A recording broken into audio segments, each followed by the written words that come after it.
Hello amigos, welcome back to my YouTube channel indices India.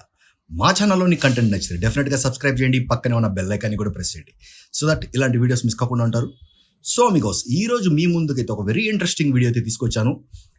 Trading and gambling, వీటి రెండింటి మధ్య ఏం differences ఉన్నాయి, లేదంటే రెండు ఒకటేనా అనేది ఒక్కసారి ఒకే స్టడీ అయితే చేద్దాం. సో అమిగోస్, నేను ఇక్కడ ట్రేడింగ్ అనే పదాన్ని ఇంట్రాడే ట్రేడింగ్ అనేసి కన్సిడర్ చేసి చెప్తున్నాను.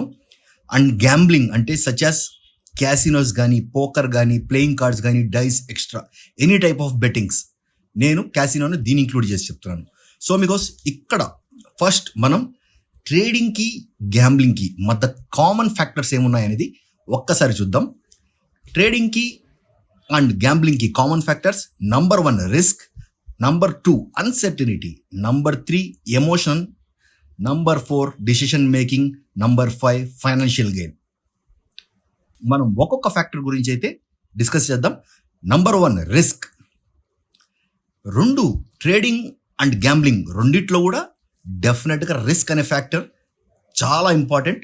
ఎందుకంటే రెండు కూడా ప్రాఫిట్ ఆర్ లాస్ మీద డిపెండ్ అయి ఉంటుంది కాబట్టి, లాస్ ఉంటుంది, ప్రాఫిట్ ఉంటుంది. So risk factor is common in gambling as well as intraday trading. Next point amigos, uncertainty గురించి మాట్లాడాలి అంటే as far as uncertainty concern in intraday trading and gambling, ఇక్కడ ఫ్యూచర్ ప్రైస్ మూవ్మెంట్స్ ఎలా జరుగుతుందో, ర్యాండమ్గా జరుగుతుందా లేదంటే యాజ్ పర్ టెక్నికల్ బేసిస్ జరుగుతుందా అనేది తర్వాత డిస్కస్ చేద్దాం. బట్ ఇక్కడ రెండు చోట్ల కూడా అన్సర్టినిటీ అయితే డెఫినెట్గా ఉంటుంది, వేరాజ్ ట్రేడింగ్లో, వేరాజ్ గ్యాంబ్లింగ్లో. అంటే ఫర్ ఎగ్జాంపుల్, ఇప్పుడు నేను ఒక హెడ్ అండ్ టైల్ గేమ్ అనేది స్టార్ట్ చేశాను అనుకుందాం. నెక్స్ట్ హెడ్ పడుతుందా టైల్ పడుతుందా అనేది డెఫినెట్గా చెప్పలేం. ఇట్స్ ఎ ర్యాండమ్ అవుట్కమ్, ర్యాండమ్గా అయితే జరుగుతుంది కాబట్టి డెఫినెట్గా అన్సర్టినిటీ ఉంది. ఇప్పుడు ఫర్ ఎగ్జాంపుల్ ఇదే అన్సర్టినిటీకి మనం స్టాక్ మార్కెట్లో లేదా ట్రేడింగ్లో తీసుకుంటే ఒకటి బయింగ్ అయినా జరగచ్చు, సెల్లింగ్ అయినా జరగచ్చు. సో ఇక్కడ రెండిట్లో కూడా అన్సర్టినిటీ అనేది ఉంది. So Amigos, third point emotion. Amigos, as far as intraday trading and gambling concerns, రెండిట్లో కూడా ఎమోషన్స్ అనేవి కామన్ అమిగోస్. సచ్ యాజ్ హ్యాపీగా ఉండడం, ప్రాఫిట్స్ వచ్చినప్పుడు హ్యాపీగా ఉండడం, లాస్ వస్తే బాధపడడం, ఇవన్నీ కూడా ఒక స్ట్రెస్కి రీజన్ అవుతాయి. ఫోర్త్ పాయింట్ డిసిషన్ మేకింగ్ అనేది డెఫినెట్గా ఈవెన్ బై చేయాలన్నా సెల్ చేయాలన్నా అనేసి ఇంట్రాడే ట్రేడింగ్లో ఇప్పుడు నేను ఆర్డ్స్ పక్కన పెట్టేయాలన్నా ప్లేస్ పక్కన పెట్టేయాలన్నా అనేసి డిసిషన్ మేకింగ్ అనేది మ్యాండేటరీగా ఉండాలి రెండిట్లో కూడా. So decision making is a common factor in trading as well as gambling. So finally amigos, financial gain. రెండిట్లో కూడా ఫైనాన్షియల్ గెయిన్ అనేది ఉంటుంది.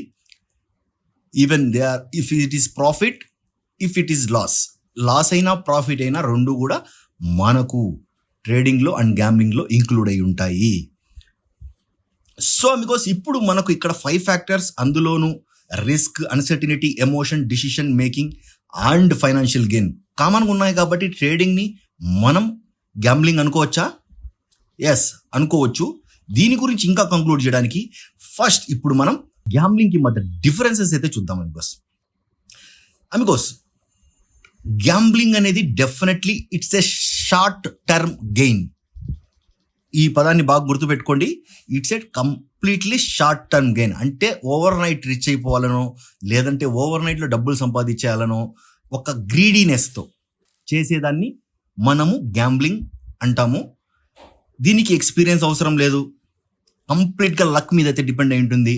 ర్యాండమ్ అవుట్కమ్, మీకు తెలియదు ఏమొస్తుందో కూడా నెక్స్ట్. ఓకేనా? Because as far as trading is concern, there are multiple proven factors అయితే ఉన్నాయి, like Elliott wave theory, candle stick patterns and data, previous data. సో వీటన్నిటి పార్ట్తో మార్కెట్ని అనలైజ్ చేయడము, ఫ్యూచర్ మార్కెట్ కండిషన్ని అనలైజ్ చేయడము. ట్రేడింగ్కి ఇంకోటి కూడా ఎక్స్పీరియన్స్ ఈజ్ రిక్వైర్డ్. ఇంకోటి మెయిన్ పాయింట్ డిఫరెన్షియేట్ చేసేది ఇక్కడ గ్యాంబ్లింగ్కి మధ్య చెప్తున్నాను. ట్రేడర్కి గ్యాంబ్లర్కి మధ్య నేను డిఫరెన్స్ చెప్పట్లేదు. ఓకేనా? బికాస్ ట్రేడింగ్కి గ్యాంబ్లింగ్కి మధ్య డిఫరెన్స్ చెప్పడానికి ట్రై చేస్తున్నాను. ట్రేడర్కి గ్యాంబ్లర్కి మధ్య ఒక పర్సన్ని, ఒక ఇండివిజువల్ని నేను ఇక్కడ ఇంక్లూడ్ చేయట్లేదు, రెండింటి మధ్య రిలేషన్ గురించి మాత్రమే చెప్తున్నాను. సో మనకి ఇక్కడ ట్రేడింగ్లో ఎక్స్పీరియన్స్ కావాలి డెఫినెట్గా. ఇక్కడ ఇంకో పాయింట్ మెయిన్ వేరీ చేసేది ఏమంటే because gambling is a zero sum game. Zero sum game అంటే ఒకరికి లాస్ వస్తే ఒకరికి ప్రాఫిట్ వస్తుంది. But in trading multiple persons are in profit side, very less persons in the loss side. But definitely, as per the latest news from SEBI, Stock Exchange Board of India, only 90% of traders completely lose their amount. Average 43 lakh sample size తో 90% అంటే 10లో ఒక్కరు మాత్రమే ట్రేడింగ్లో success అవుతున్నారంట, profits చేస్తున్నారంట. ఈ remaining 90% ఎందుకు loss అవుతున్నారా అని గమనించారా? బికాస్ ఎందుకంటే వీళ్ళు డెఫినెట్గా ట్రేడింగ్ని ఒక గ్యాంబ్లింగ్ లాగా ట్రీట్ చేస్తారు. ఓవర్ నైట్లో సక్సెస్ అవ్వాలని ఆలోచిస్తారు. సో ఎవరో మనకు ట్రేడ్ రికమెండేషన్ ఇస్తే ఇది కొను అది అమ్ము అంటూ ఉంటే, లేదంటే ఎమోషన్ బేసిస్గా నేను లాస్ అయ్యాను ఎలాగైనా దీన్ని రికవర్ చేయాలి, లేదంటే దాని గురించి ఏం మాత్రం పట్టించుకోకుండా, డిసిప్లిన్ లేకుండా ఇష్టం వచ్చినట్టు విచ్చలవిడిదనంగా ట్రేడింగ్ చేయడం వల్లే 90% ఆఫ్ పీపుల్ లాస్లో ఉన్నారు. వీళ్ళు ట్రేడింగ్ చేయట్లేదు, గ్యాంబ్లింగ్ని చేస్తున్నారు మీకు. సో దట్స్ వై 90% అంటే 10లో 9 మంది లాస్ అవ్వడానికి గల రీజన్ ఈ ఇన్స్ట్రక్షన్స్ ఫాలో అవ్వకపోవడం వల్లే. సో మీకు ఇప్పటిదాకా మనం ట్రేడింగ్కి గ్యాంబ్లింగ్కి మధ్య డిఫరెన్స్ అయితే చూసాం. ఇప్పుడు ఒక ట్రేడర్కి అండ్ గ్యాంబ్లర్కి మధ్య డిఫరెన్స్ చూద్దాం. ట్రేడర్ ఎప్పుడు కూడా ఓవర్ నైట్ గెయిన్ గురించి ఆలోచించాడు. Because he always looks for long term growth, profitability and consistency గురించి వెయిట్ చేస్తాడు. వేరేస్ గ్యాంబ్లర్ వచ్చి క్విక్గా మనీ ఓవర్ నైట్లో కావాలి, ఇప్పటికిప్పుడే డబ్బులు 1,00,000 కాస్త 2,00,000 అయిపోవాలి అనే విధంగా ఆలోచిస్తాడు. అండ్ ట్రేడర్కి వ్యాలిడ్ ప్లాన్ ఉంటుంది, మీకు బ్యాక్ టెస్టెడ్ ప్లాన్ ఉంటుంది. ఇందాక మీకు చెప్పినట్టు Elliott wave thesis, candle stick patterns, ఇవన్నీ కూడా కన్సిడర్ చేసుకుని అతను ట్రేడ్ అటెంప్ట్ అనేది చేస్తాడు. బట్ ఇక్కడ అలాంటివి ఏముండదు. నో స్ట్రాటజీ, నో ఎవరో చెప్తే తీసుకున్నాము చేసినాము అన్నట్టుగా చేస్తూ ఉంటారు. సో అలాగే ట్రేడర్ రిస్క్ మేనేజ్మెంట్ని ఫాలో అవుతాడు, psychology and trading attempt follow అవుతాడు, ఎమోషన్స్ పెట్టుకోడు. బిజినెస్ లాగైతే ఓవరాల్గా ట్రేడర్ అనేవాడు బిజినెస్ లాగైతే ట్రీట్ చేస్తాడు.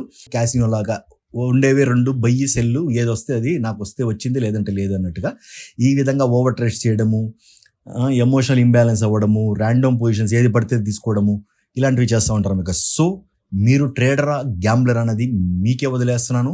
Think about it. డెఫినెట్గా మీరు గ్యాంబ్లర్ కాకుండా ట్రేడర్ అవ్వాలని కోరుకుంటున్నాను. ఈ వీడియో కింద కనుక మీరు కామెంట్ చేసే నెక్స్ట్ గ్యాంబ్లర్ నుంచి ట్రేడర్గా ఎలా చేంజ్ అవ్వాలి అనేది మీకైతే క్లియర్గా అయితే తెలియజేస్తాను. హోప్ మీ అందరికీ ఈ వీడియో అయితే వచ్చింది అనుకుంటున్నాను. This is all the video. Thank you very much.